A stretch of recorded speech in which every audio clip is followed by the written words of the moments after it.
What's going on, everybody? Welcome in. It's the Wager Alarm live stream. I'm your host, Howard Bender. With me, of course, Craig Mish. It's been far too long, Craig. It Far has. too It long. has. What Good. happened to us? Where I where don't did we know. where did we leave off, man? I think it was the conference championships. We get into this great groove of 5 straight months, twice a week, Tuesday night, Friday night, previewing games, Like giving picks clockwork. away. It's so much fun. We have a blast doing it, and then it just ends, and it's like it just feels awful. And I always get that too because people think that I'm just strictly into baseball, but I absolutely love the aspect of these streams and doing these and doing picks and handicapping. With the way that the world is headed and just the amount of luck and skill that it takes to try and win and putting it all together and trying to pick games, it's so challenging, and it's almost something that it's like you can't win all the time. Like you just can't do it, and that's what I like the challenge so much about it. You know, it's like there's some things that when we as hosts or analysts, we get this right or we get that right, and it's fun to say those sort of things. But it's like this, like sports handicapping is the one thing that you just have no shot of a lot of success at. You're just trying to basically stay above water over the course of the season. And so, yeah, 2 weeks we did the AFC and NFC championship games, and I won neither of them. So I figured I'm going to go 1-1 and pick both underdogs because historically speaking, that was the case. And so, yes, so we both took Tennessee. We both took Tennessee. And then I took the Packers. And you took the 49ers. And so you'll be the whisperer maybe on this game with us. Although we were pretty good on her against the Chiefs all season long. Listen. I mean, come on. This was one of those situations. I can't sit there and look at the conference championships and say we went 4-0 in the divisional championship. We went 4-0 the week before and 3-1 in the wild card. I know, I get it, but it's still left a bad taste in my mouth. But I will say this, and we'll go through some of the props and we'll get to the Super Bowl. But for those of you, and I always open up with this, for those of you who have watched our streams all season long, with all of these picks that we do every week, with college and pro football, you got to understand at this point, the Super Bowl is not the game to unload on. It is not. It is the game to enjoy. What? I mean, has there been a Super Bowl in the last 10 years that anybody has had a less of a feel on than this game? I mean, we're headed towards Sunday. I got to tell you, Howard, the line's almost a pick 'em. I mean, the Chiefs are a 1-point favorite. I've seen some great cases to be made on the Chiefs side. I've seen some great cases to be made on the San Francisco. I've gone back and forth all week. It is a tough Super Bowl to call, and I think the line is what it is for a reason. I'm hoping we're in for a great Super Bowl, but certainly when it comes to the props, I think that is at least a better way to lean on some of these, and so that's what I will do here on the live stream today. At the end, we'll certainly make a pick on this, but I got to be honest. But, I mean, obviously, when you're dealing with prop bets, I mean, that all really basically comes down to what your take on the game flow is going to be. And it does. It does. So that kind of tilts you in that sort of a way. So, the thing about it for me, I mean, line didn't move at all. No. Chiefs -1.5, and it's just been like that, from Jump Street. And then the over-under, I think it moved up very quickly. Very quickly moved up a couple points, and then it stopped. A lot. I mean, there is really. Did it start at 51? 51, yes. It started at 51. Okay, it's sitting at 54. Right. It's been at 54 all week. It went up quickly, so 51 was the best number to get in on at the time. Mm-hmm. But, again, when it comes to these kind of games, and again, the public money, a lot of it early on, and for the most part, has been on the side of the Chiefs.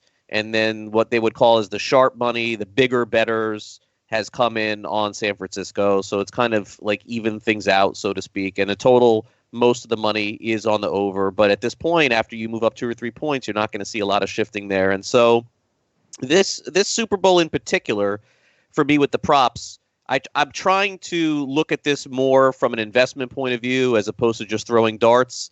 Because the last few years, what I've tried to do is identify somewhere between 7 to 10 props that I like, and always leave the 9th or 10th prop for a dart throw, which is like the player to score first, or just some sort of random stuff. And by the way, all the props that I have are game action.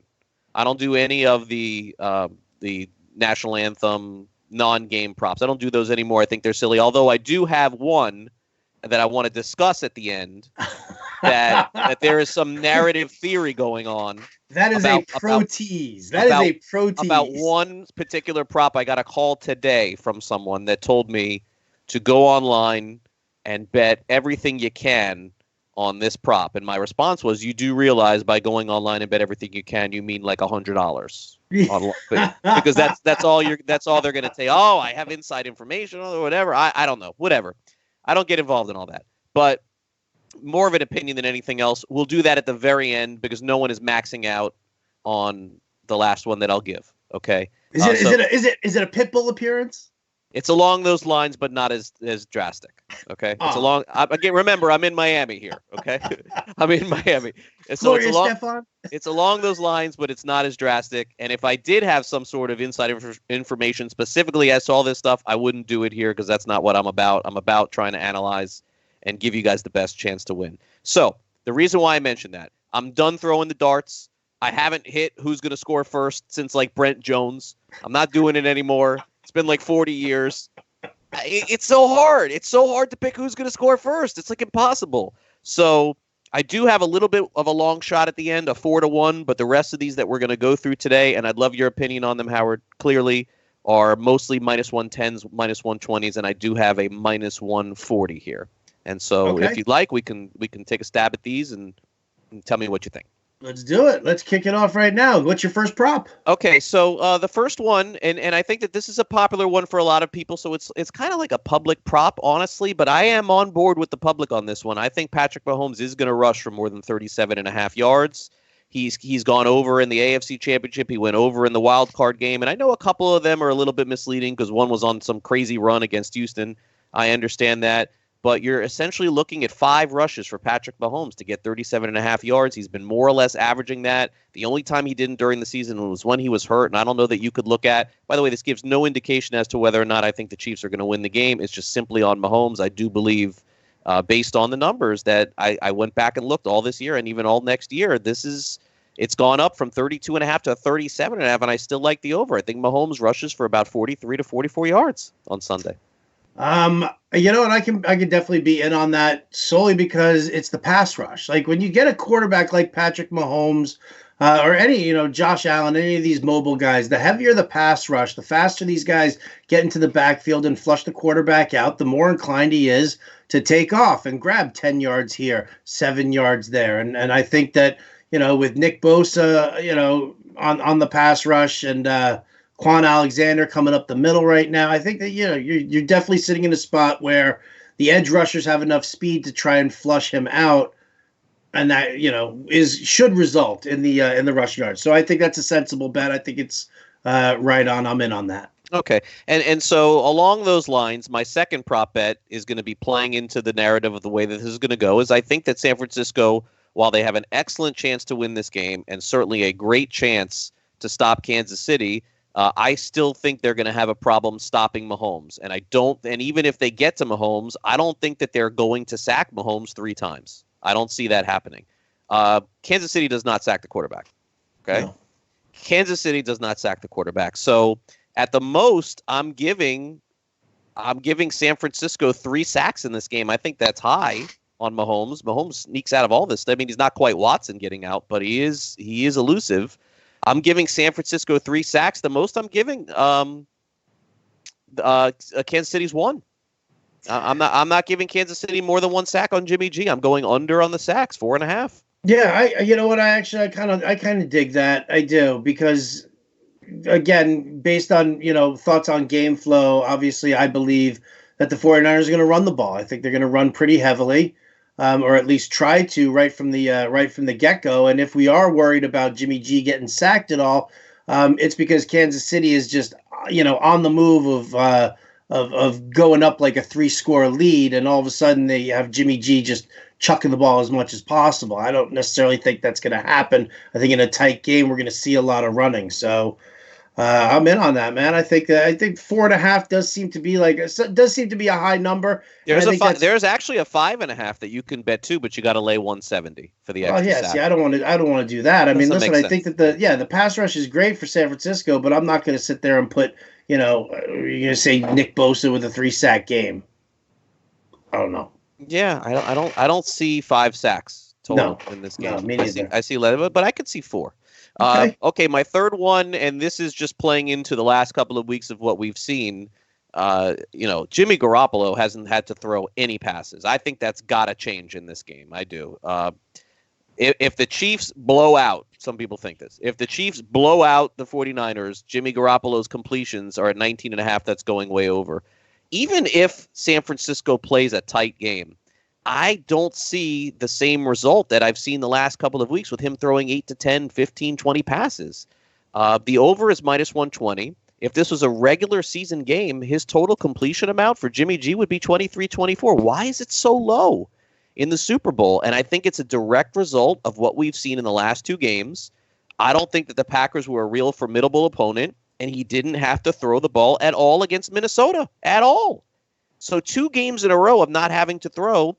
I think Garoppolo's completions is somewhere in the 23-24 range. Mm-hmm. And I want to go over on 19 and a half. Got to lay a little bit extra juice at minus 120.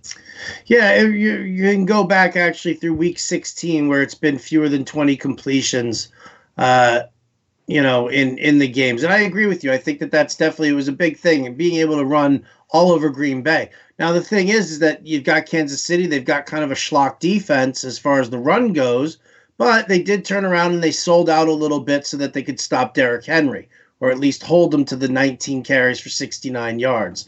I don't think they need to sell out that much in order to stop that run and force Jimmy G into a more heavy passing arrangement. I like this completion total if Kansas City takes that lead and the Niners have to throw. Oh, If yeah, this no game doubt. if this game stays really close though, And low scoring. and low scoring, then Right. then Oh, you're yeah, cooked then on this one. it's a loss for sure. Okay, and then we'll move on to one more player prop I have on San Francisco. Deebo Samuel's receiving yards under 55 and a half. This is just simply looking at game logs. Samuel is going to beat me on this bet if he catches a bomb, and if he doesn't, he's over the middle, 8 yards. He's over the middle, 7 yards. That's what it is. It's that or a bomb. And the guy who's been catching a lot of these end zone passes lately, shockingly, is Kendrick Bourne.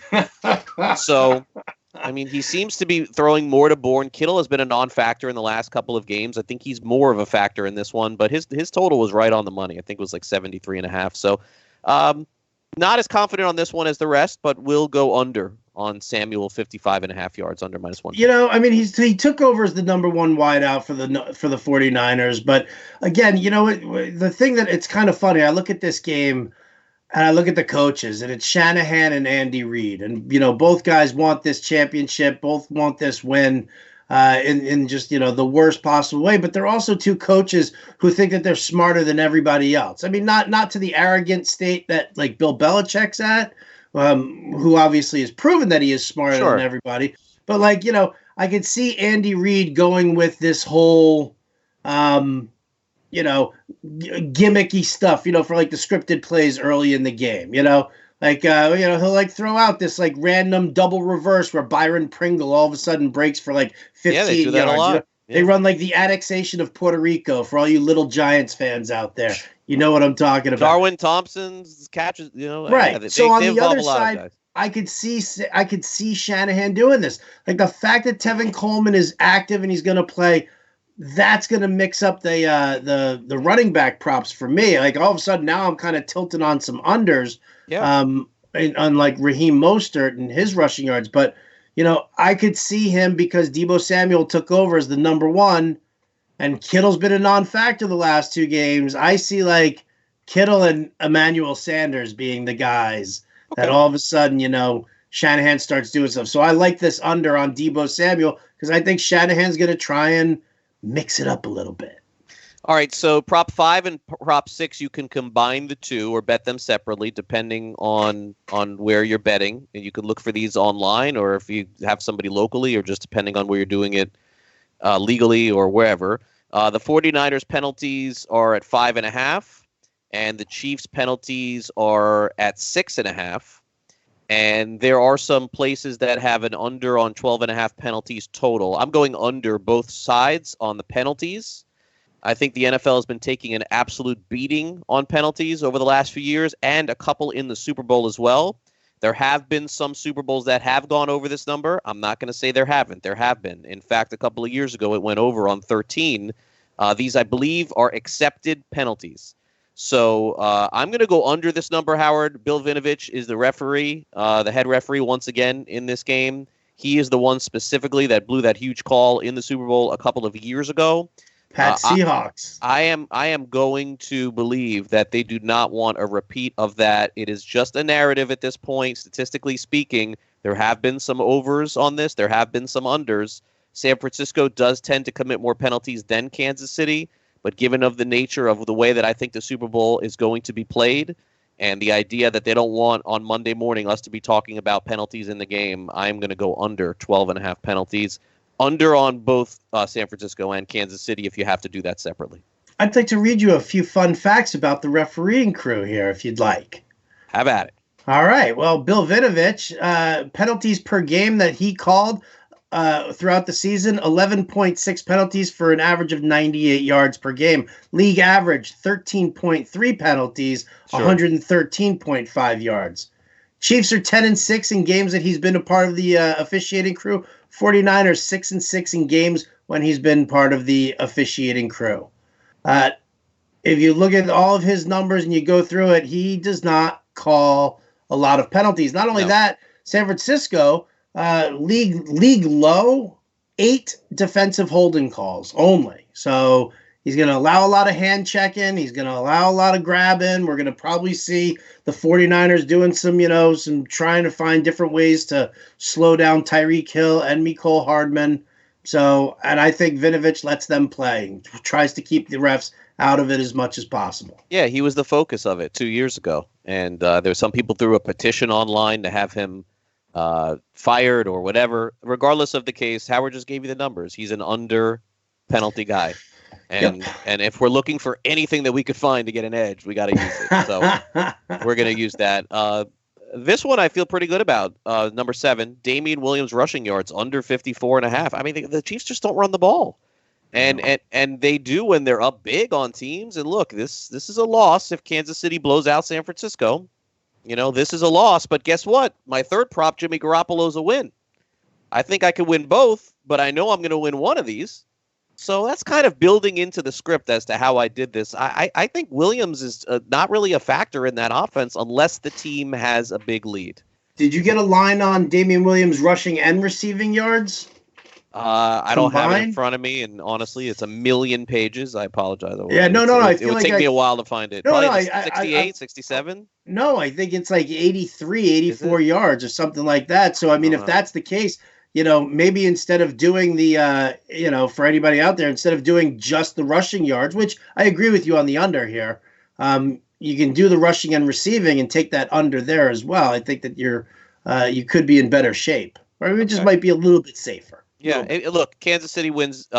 Kansas City wins big. This is a loss, but then you're gonna get your Garoppolo win on the over on the completions. Actually, if Kansas City wins big, I don't think that this is necessarily a loss. If you're going under the 54.5 yards, what incentive do they have to run the ball? They're not good. They're not. No, it's true. It's true. And Mahomes was throwing in the fourth last couple weeks ago too. So, okay. Prop 8. We're gonna go first half total in the game under 27. Historically speaking, crazy. Yeah, historically speaking, the first halves, go back and look at all of these Super Bowls over the last decade, explosions in the second half and slogging in the first half. Could that be different in the Super Bowl? Of course, you never know. But historical data tells you bet the under in the first half, you get to halftime, go online, bet the over in the second half of a lot of these games. Long breaks, by the way, long breaks in between plays. Maybe that has something to do with it. It's harder to get warmed up in those games, those commercials. Everybody loves the commercials. They know about it. You got to lay 120, though, on this one. But I'm going to go under 120, Howard, on the first half total.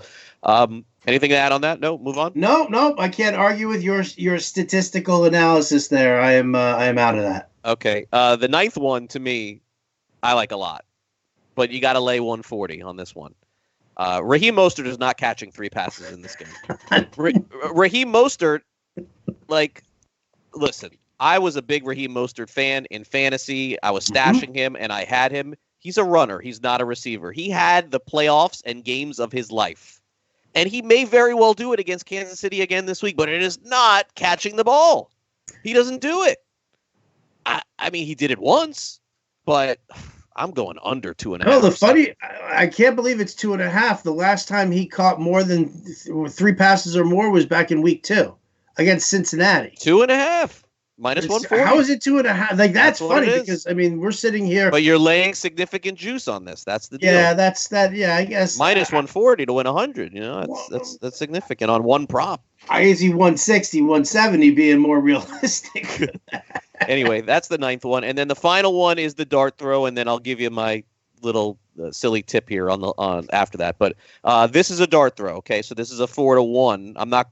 Is that the total points scored in the game goes over the total and is somewhere between 57 and 63 points. If it lands in between 57 and 63, you get 4-1 odds. The reason why I like this is I think that, I mean, you look at somewhere 56, 55, the total is 54, and that's an even money bet at 54. So you're telling me that I could get, it's just value, 4-1 on this thing only going 3 points above the total? On an Like, extra field goal, right? Yeah, exactly. so if it was 2-1, not really much to add to that, but I Mhm. think that it's too big of a jump here to get 4-1 on that, so it stuck out to me. So I like it. that's the final one.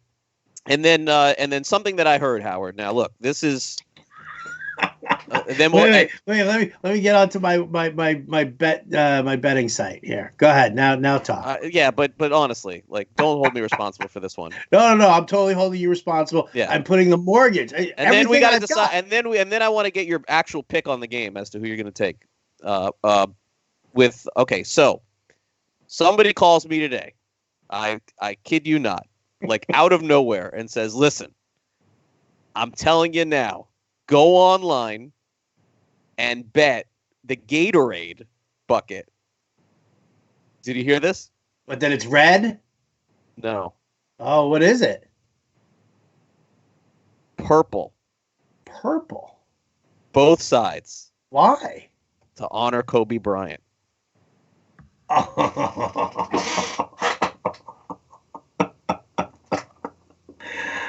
I want to know where that one started. I mean, you know what though? Kobe did all of those ads for Gatorade when it was just G and it wasn't Gatorade anymore. That's an interesting one. Look, again, I'm just mentioning it here. I don't know, maybe not, maybe completely irrelevant, but it was brought to my it was brought to my attention, thankfully, after the Fantasy Alarm Show's week of shows were over. Because I'm guessing had I tuned in at 4:30 every day, it would be Howard talking about the purple Gatorade on Fantasy Alarm. I was thinking of telling you earlier today on it. I gotta be transparent. I don't think I'm gonna bet it, but I'm just throwing it out there. I'm going to use it in the Fantasy Alarm big game pool that we've got going on. That's actually a question. What color is the Gatorade? Okay. Coming out?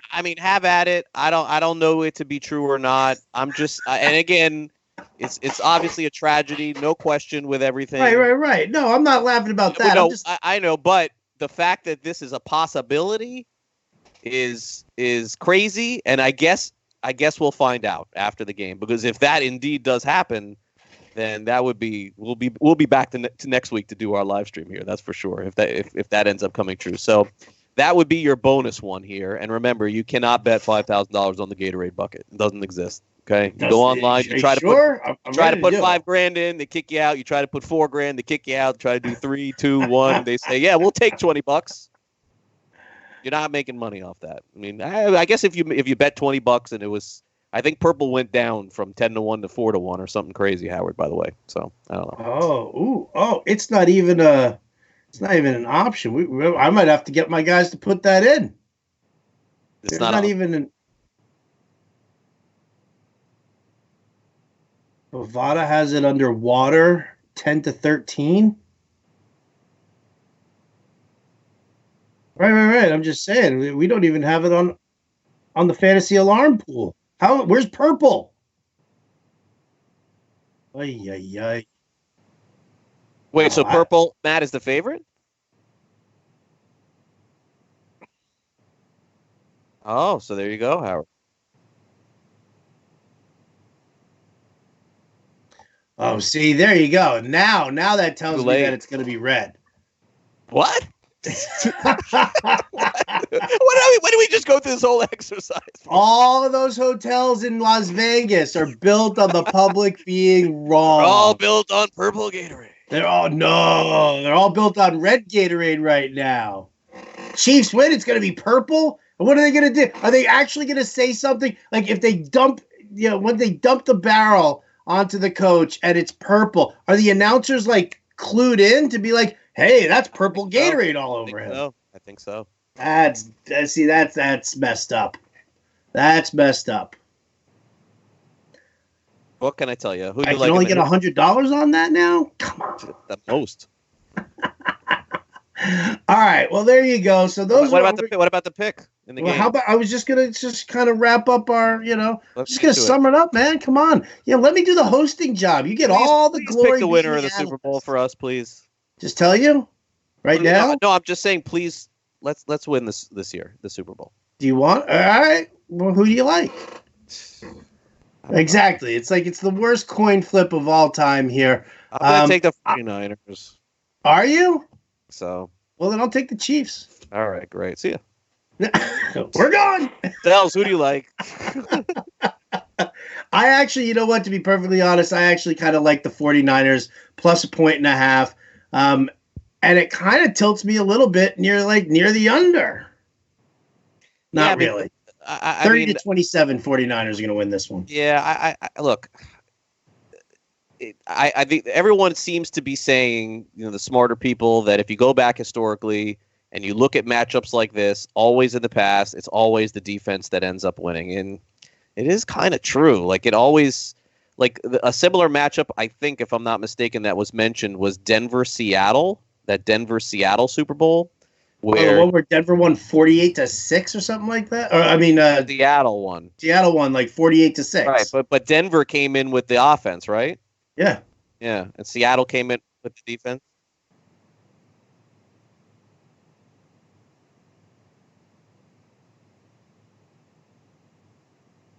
Yeah, and the only reason why I'm not here on the live stream to say, oh, I love the 49ers and I guarantee is because I've watched the 49ers play and I watched them play against Atlanta.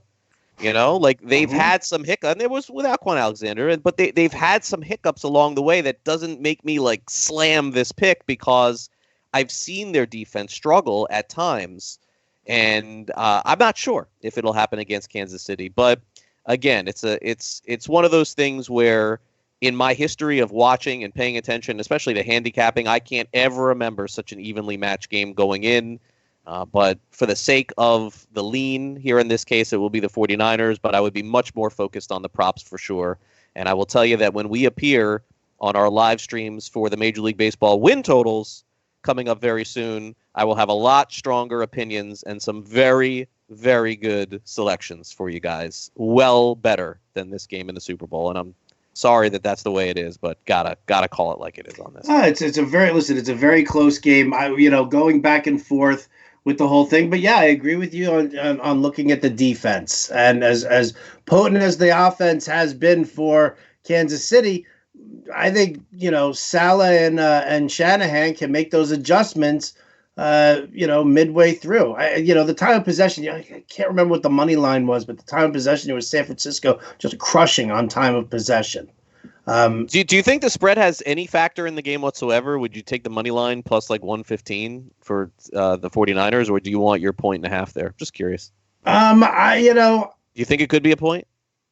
I think it could be. Okay, so you take your 1.5 then. What I actually did was, and the prediction that I made on the Fantasy Alarm Show today was, I said Niners 30-27, and I actually I threw the narrative around a little bit of a left turn because I'm gonna say that Jimmy Garoppolo ends up with the MVP only because they're not going to do it with it's not going to be 27-27 and Robbie Gould's going to kick that field goal. It's going to be, 49ers, Jimmy G marching them down for, like a game-winning touchdown where they don't even bother with the extra point, that kind of thing. Yeah, San Francisco on the money line is plus 112. You're not really getting any advantage by taking the money line there. It's so tight. It's so tight. You may as well just take your 1.5, and if it's a 1-point game, then you win. I mean, I guess. Anyway, that's what I got for the Super Bowl. I assure you that we'll be back here. We got some great picks for the 2020 Major League Baseball win totals, and we'll go over them next week. Certainly a lot of leans like early, but some really strong opinions to get in on now. These are as great as the live streams have been. These wins totals ones are more fun. And we're going to split them up. We're going to do American League one night. We're going to do National League another night. Then we'll come back, and the Westgate, the earliest they've ever released them before February starts, has released all of the props, all the home run props, the win totals, the hits, over-unders, everything. So we're going to have those in February too. And then we'll take a little hiatus, and then of course we'll be back for March Madness. And will we take a hiatus? Maybe we won't. You're the boss. You'll tell me. I'm thinking that why wouldn't we want to keep this going through? Huh? Why Listen, wouldn't we I missed doing it last week. It's just there's nothing to talk about. There wasn't much. You want to do XFL win totals? They released XFL win totals. I'm like, how can anyone? Don't even get me started on the XFL. All right. Anyway, enjoy the game. I hope everybody's enjoyed our football live streams all season long. Cannot thank you enough for the appreciation. Our nominations for this live stream at the FSGA and our individual nominations as well. We appreciate that. Go back and go to wageralarm.com. We posted all of our tickets, our record all season long for every single thing that we've done. And of course, you can go back and watch all of these and check out how we're doing all season. So thank you guys so much. Thanks, Sells, by the way, for producing all season long, too. Thank you. Sells an amazing job. Craig, thank you. It's been a pleasure. I'll catch you on Tuesday. Next week, we'll do the American League wins totals. Thanks for tuning in to the Wager Alarm live stream. I'm Howard Bender, and we'll catch you next time.